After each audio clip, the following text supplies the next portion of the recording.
अस्सलाम वालेकुम everyone, this is me Shoaib Hasan from MDCAT वाला। आपने अगर पीएमडीसी एमडीकैट 2024 की रजिस्ट्रेशन करनी है तो आपको फर्स्ट ऑफ ऑल गूगल पर आना होगा। गूगल पर आने के बाद आपने पीएमडीसी सर्च करना है। जैसे पीएमडीसी सर्च करेंगे तो आपको पहली वेबसाइट जो मिलेगी Pakistan medical and dental council की मिलेगी। आपने इसको क्लिक करना है। जैसे ही आप इसको क्लिक करेंगे तो आपको जो लास्ट इनकी एडवर्टीजमेंट है वो मेन शो हो रही होगी पेज के ऊपर।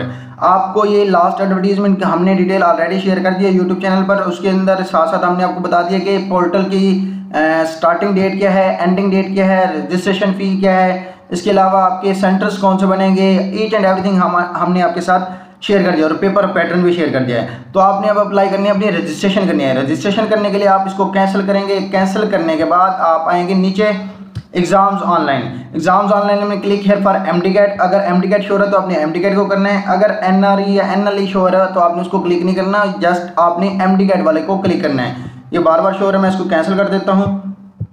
आपने करना है क्लिक हेयर फॉर एमडीकैट। मैंने एमडीकैट पर क्लिक कर दिया।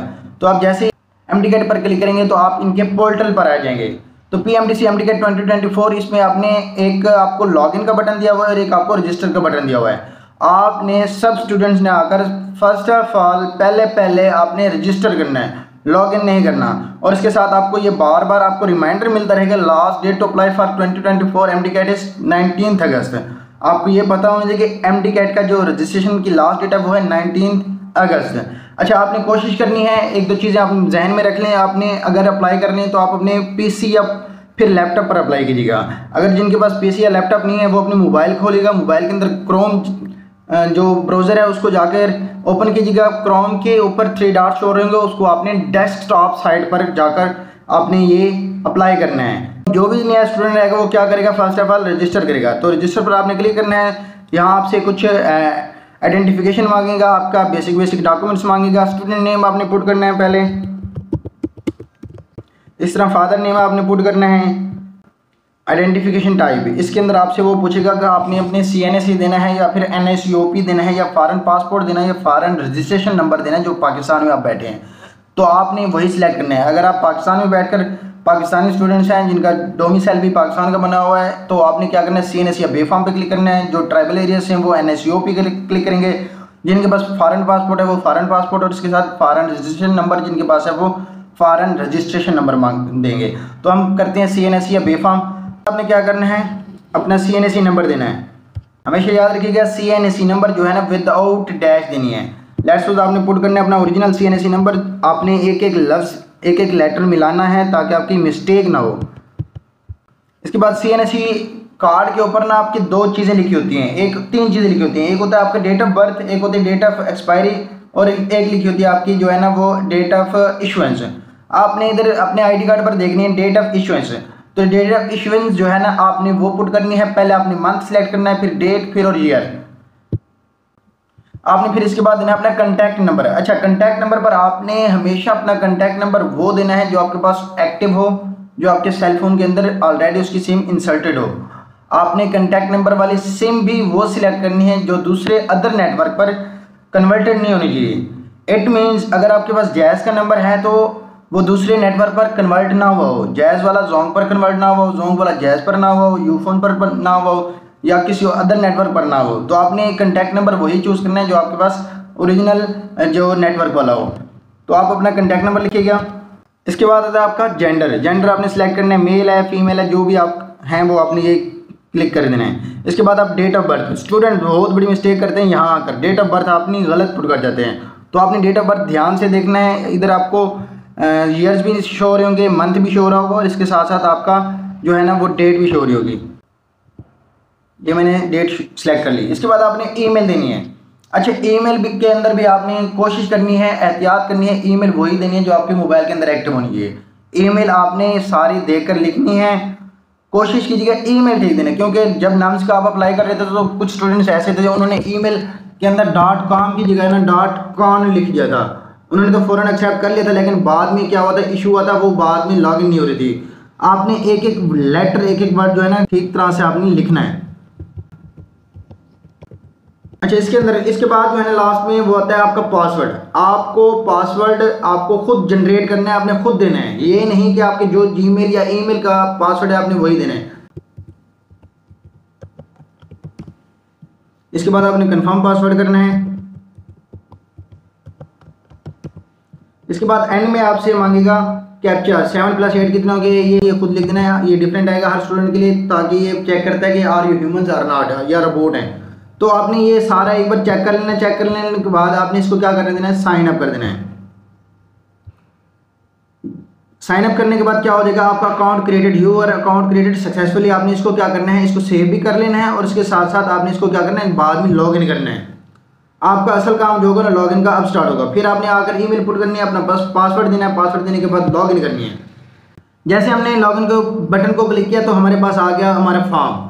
आपने कुछ वेरिफिकेशन कर लेनी है। स्टूडेंट नेम ठीक लिखा हुआ है, फादर नेम स्पेलिंग ठीक लिखी हुई है, contact number, gender, date of birth, email address और इसके साथ साथ जो है ना आपका सिटी ऑफ रेजिडेंस। अब आपका नेक्स्ट पोर्शन स्टार्ट होने जा रहा है। आपने अपना सिटी ऑफ रेजिडेंस सेलेक्ट करना है। पहले आपने सेलेक्ट करना है कि आप कहाँ से हैं।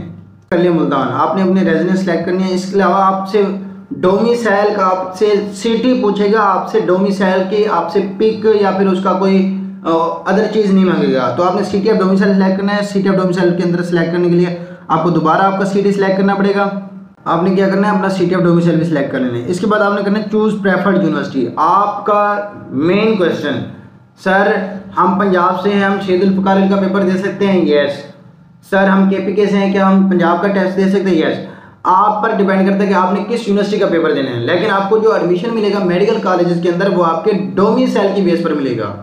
तो आप किसी भी यूनिवर्सिटी को सिलेक्ट कर सकते हैं। Select preferred exam university. अगर आप पंजाब से हैं तो फिर आप UHS का दे रहे होंगे। इसी तरह आप अगर KPK से तो खैबर मेडिकल यूनिवर्सिटी का दे रहे होंगे। इसी अगर सिंध से हैं तो फिर आप डाउ का दे रहे होंगे। बलोचिस्तान से हैं तो बोलान का दे रहे होंगे। आपने सिलेक्ट कर देना है। मैं पंजाब से हूँ तो मैं university of health sciences Lahore को सिलेक्ट कर रहा हूँ। प्रेफर्ड एग्जाम सिटी, फिर आपसे सिटी एग्जाम वो प्रेफर्ड मांगेगी तो आपने पंजाब का कौन सा सिटी है जो आपके नियर बाय लगता है। तो मैं मुल्तान सेलेक्ट कर रहा हूँ। आपने अपना नियर बाय सिटी को कलेक्ट कर लेना है। अच्छा, इसके बाद डिग्री टाइप। इसके बाद जो आपसे पूछेगा वो पूछेगा आपकी डिग्री कौन सी है, आपने क्या किया हुआ है, आपने FSC की है या A लेवल की है, तो आपने वो सिलेक्ट कर लेना है। ऑब्टेन मार्क्स, ग्रेड क्या है आपके ऑब्टेन मार्क्स और टोटल ग्रेड क्या है। लेट्स आपने जो भी आपके एग्जाम्स ऑब्टेन मार्क्स है आपने वो पुट कर देने हैं। इसके बाद करना है आपने अपलोड योर पिक्चर। आपने अपनी क्या करनी है, पिक्चर अपलोड करनी है। तो जो ये इधर मेंशन नहीं है कि ब्लू बैकग्राउंड होना चाहिए, वाइट बैकग्राउंड होना चाहिए, तो आप सिलेक्ट कर सकते हैं। लेकिन पासपोर्ट साइज पिक्चर होनी चाहिए। आपने इसको सिलेक्ट कर लिया, ये ओपन कर लिए तो ये आपकी अपलोड हो जाएगी। इसके बाद आपने FSC की मार्कशीट अपलोड करनी है या A लेवल्स की मार्कशीट अपलोड करनी है। तो आपके पास जो भी रिजल्ट कार्ड है आपने उसकी फाइल को लेना है, आपने उसको सिलेक्ट करके इधर अपलोड कर देना है। लेट्स सपोज मेरे पास तो अभी रिजल्ट कार्ड नहीं पड़ा तो मैं रैंडम ऐसे पुट कर देता हूँ। इसके बाद आपने एंड में क्या करना है, सबमिट एप्लीकेशन। सबमिट, याद रखिएगा आपने अपनी एप्लीकेशन सबमिट करने से पहले अपने सारे डॉक्यूमेंट्स, आपने जो सारे डिटेल पुट की है एक बार उसको दोबारा से रीलोड कर लीजिएगा। आपने इश्यूएंस डेट ठीक पुट की है, इसके साथ साथ क्या आपने डेट ऑफ बर्थ ठीक पुट की है, इसके अलावा क्या आपने इक्विवेलेंस जो आपके FSC की मार्कशीट है आपने वो ठीक अपलोड की है। इसके अलावा आपने देखना है अपनी इमेज आपने ठीक अपलोड की है, क्योंकि एक बार ये अब सबमिट हो गए बार बार ये सबमिट नहीं हो सकते। अच्छा, तो इसके बाद आपने अपनी पेमेंट करनी है बदकिस्मती से। इस साल जो पेमेंट है वो 6000 से बढ़ाकर 8000 कर दिए गए है। तो हमने आवाज़ तो उठाई थी, देखें अब क्या एक्शन लेते हैं PMDC।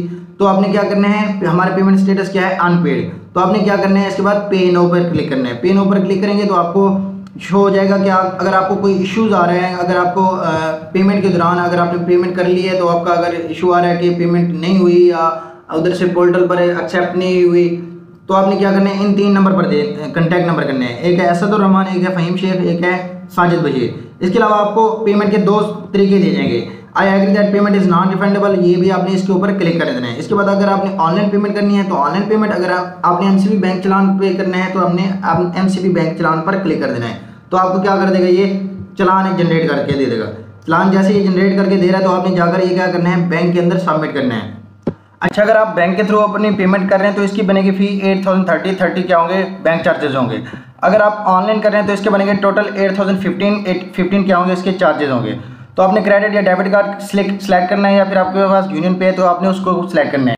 आपसे क्या पूछेगा, कार्ड नंबर, कार्ड के ऊपर नंबर होगा। इसी तरह उसके ऊपर क्या होगा, एक्सपायरी मंथ भी होगा, एक्सपायरी ईयर भी होगा, कार्ड होल्डर का नेम होगा और सिक्योरिटी कार्ड जो होता है कार्ड की बैक साइड पर लिखा होता है, आपने वो क्लिक करना है। तो ये कुछ आपसे बेसिक डॉक्यूमेंट्स मांगेगा, आपसे कुछ बेसिक इन्फॉर्मेशन मांगेगा। स्टेट नंबर, स्टेट 1, स्टेट 2 क्या है, सिटी क्या है, आपका स्टेट प्रोविंस क्या है, पोस्ट कोड क्या है और ये कंट्री क्या है। तो इस तरह आप ये करेंगे तो आपके बाद ये पे नो का ऑप्शन आएगा, आप इसके बाद क्या कर देंगे पे नो, तो ये आपकी क्या हो जाएगी पे।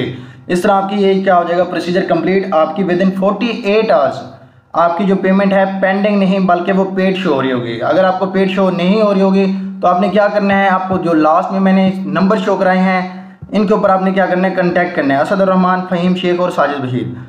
तो ये सारा प्रोसीजर था MDCAT 2024 में अप्लाई करने का। अपने पोर्टल पर जाके अपने अप्लाई करना है, अपने एहतियात से अप्लाई करना है। बेस्ट ऑफ लक, अपनी प्रिपरेशन बेहतर से बेहतर रखिएगा, अल्लाह के साथ ज़रूर बेहतर करिए। मिलते हैं नेक्स्ट वीडियो में। अगर आपको कोई भी प्रॉब्लम आ रहा है तो आप अपने कमेंट्स हमें कर दीजिएगा यूट्यूब चैनल पर, हम वहाँ आपको रिप्लाई भी कर देंगे। अगर आपको कोई ज़्यादा प्रॉब्लम्स आ रही हैं हम सेपरेट आपके लिए वीडियोज़ भी बना लेंगे। रखिएगा अपना ख्याल, मिलते हैं नेक्स्ट वीडियो में। अल्लाह के साथ बेहतर करिए, अल्लाह हाफिज़।